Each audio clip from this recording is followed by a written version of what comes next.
سنا آج کل اسکیم بہت بڑھ گیا ہے، مگر میری زندگی میں پہلی بار میرے ساتھ اس انداز پر یہ واقعہ ہوا ہے۔ ہوا یہ کہ اچھا واقعہ بھی ایک ایسے حالات میں ہوا ہے کہ جس میں دماغ کہیں اور وہ واقعہ کچھ اور سامنے آ گیا۔ ایئرپورٹ کی طرف جا رہا تھا، کراچی ایئرپورٹ، سفر تھا میرا فیصل آباد۔ اتفاق یہ ہے کہ جو کراچی ایئرپورٹ پر جو شارع فیصل سے ٹرن ہوتے ہیں وہاں بھی کچھ وہ ایک چوکی بنی ہوئی ہے، چیک پوسٹ بنی ہوئی ہے، وہاں پر غیر معمولی رش تھا، ٹریفک زیادہ تھی اور ٹائم گزرتا جا رہا تھا۔ ایسے میں میرے موبائل پر ایک میسج آتا ہے، اچھا جن کا میسج آیا وہ میرے انتہائی قریبی عزیز ہے اور بہت اچھا اور گہرا تعلق ہے میرا ان سے۔ تو پہلے ان کی طرف سے سلام آیا ٹیکسٹ کے ذریعے، میں نے ٹیکسٹ کے ذریعے سلام کا جواب دیا، وعلیکم السلام ورحمۃ اللہ وبرکاتہ۔ پھر ان کا لکھا ہوا ہے کیسے ہیں آپ۔ اچھا یہ اس طرح کبھی روٹین رہی نہیں ہے ان کی، تو میں نے جواب دیا الحمدللہ رب العالمین علی کل حال، ٹیکسٹ کے ذریعے جواب دیا۔ اور میں نے کہا کہ میں ایئرپورٹ کی طرف ہوں، تو کہا کہ ایک ایمرجنسی ہے، ارجنٹ بات کرنی، کر لوں؟ مجھے گھبراہٹ میں نے کہا پتہ نہیں کیا بات ہوگی، تو میں نے کو دوبارہ کہا کہ میں ابھی فیصل آباد جا رہا ہوں، ارجنٹ نہ ہو تو بعد میں بات کر لیں گے۔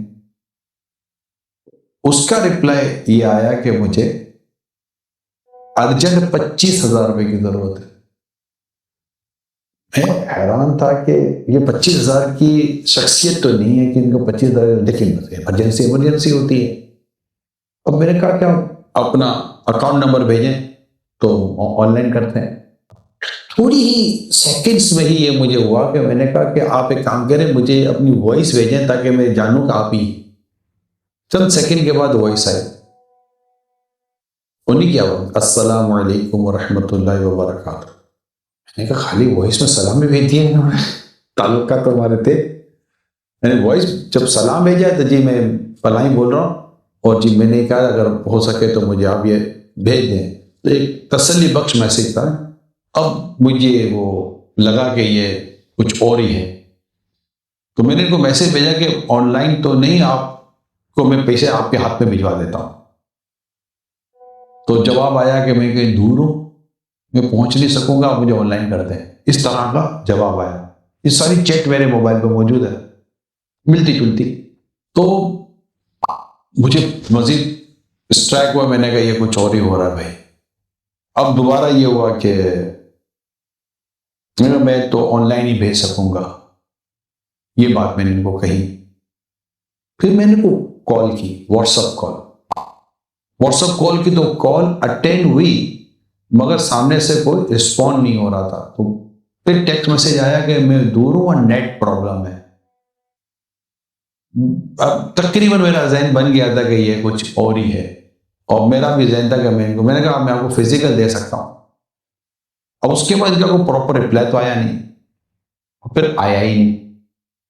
میں نے اپنے جو ساتھ تھے میرے اسلام بھائی تھے، میں نے کہا آپ ان کو کال کرنا، میں نے کو بتا دیا کہ کیا میسیجز کے ذریعے ہوا ہے، ان کو کال کرنا کہ آپ کی کوئی عمران سے بات چیت ہوئی ہے، میں صرف پوچھنا، باقی کچھ نہیں بتانا۔ تو انہوں نے مجھے بھی میرے اسلام بھائی نے جو رپلائی کیا کہ جیسے میں نے ان کو کال کی نا، تو کال کرتے ہی انہوں نے مجھے کہا کہ کیا آپ کو بھی میرے نمبر سے کچھ پیسے مانگے گئے؟ تو ان کو تو نہیں مانگے گئے تھے، تو انہوں نے کہا نہیں مجھے نہیں مانگے گئے تھے، میں تو آپ کو سے کال کی۔ بولا آیا کسی نے میرا نمبر ہیک کر لیا ہے اور وہ میرے نمبر سے لوگوں سے رابطہ کر رہا ہے اور پیسے مانگ رہا ہے۔ تو بس اتنی سی بات ہوئی، تو انہوں نے پھر مجھے میرے اسلام میں رپلائی کیا کہ ایسا ہی ہے جیسا تم سوچ رہے تھے، اور میں کہا اللہ پاک کا شکر ہے، یہ اللہ بچانے والا ہے۔ لیکن ایسا میرے ساتھ یہ فرسٹ ٹائم ہوا اس انداز پر۔ ایک اور میرے ساتھ واقعہ ہوا ہے، میرا جس بینک میں اکاؤنٹ ہے مجھے اسی بینک کی آئی ڈی سے ہی واٹس ایپ کال آتی ہے، اور میں نے جیسے کال اٹینڈ کی تو مجھے کہا کہ آپ فلاں نام بھی میرا لیا، میں کہا جی، آپ امیڈیٹ اپنا پاسورڈ چینج کریں، کچھ پرابلم ہے۔ اچھا میں اس پر کھانا کھا رہا تھا اور میں کھانا کھا کے چینج کر دے گا، 2 منٹ کے بعد پھر کال آتی ہے، آپ نے اب تک اپنا پاسورڈ چینج نہیں کیا۔ میں اسٹرائک ہوا، میں نے کہا یہ بار بار تو کال آئی نہیں، کال آئی بھی نہیں۔ پھر مجھے وہ سارے میسیجز یاد آ گئے جو ایک بینک کی طرف سے آپ کو جنرلی میسیجز آتے ہیں کہ بینک کبھی بھی آپ سے یہ چیزیں ریکوائر نہیں کریں گے، آپ کو اس طرح کی بات نہیں کہیں گے کہ میں نے وہ نہیں کیا۔ تو 2 واقعات میرے ساتھ ہوا ہے اور دونوں میں اللہ پاک ہی بچانے والا ہے۔ تو ایسے میں جب بھی آپ کو آپ کا کوئی قریبی عزیز ایسا ساتھی، کوئی ایسا جاننے والا کوئی آپ کو میسج کرتا ہے کہ مجھے یہ چیز چاہیے، مجھے لگتا ہے کہ آپ میسج کے ذریعے کام نہ کریں، اس سے گفتگو کریں۔ جو دھوکہ دیتا ہے وہ ہم میں سے نہیں ہے۔ حدیث پاک میں دھوکہ یہ کافر کو دینا بھی جائز نہیں ہے، اسلام کی تعلیمات ہے۔ اور پتہ نہیں ایسے لوگ دھوکہ دے کر، فراڈ کر کر، اسکیم کر کے جو پیسے کمانے کی یا بنانے کی کوشش کرتے ہیں، یہ پیسہ لے کہاں جائیں گے؟ ایک تو حرام روزی، جھوٹ کے ذریعے پھر اس کو ٹینشن دینا، اور بہت سارے اس میں برائیاں شامل ہیں۔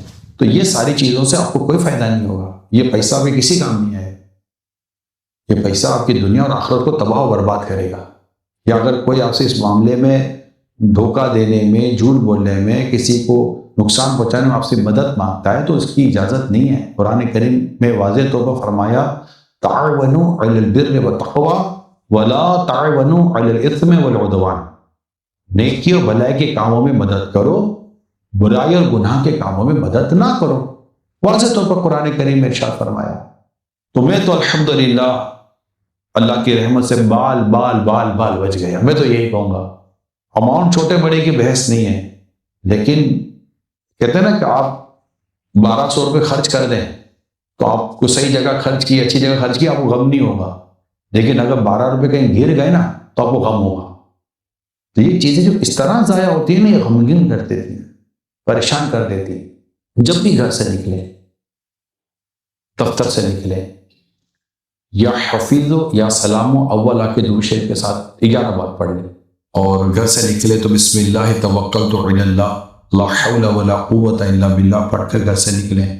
صبح و شام 3 بار پڑھ لیا کریں، بسم اللہ علی دینی، بسم اللہ علی نفسی و ولدی و اہلی و مالی۔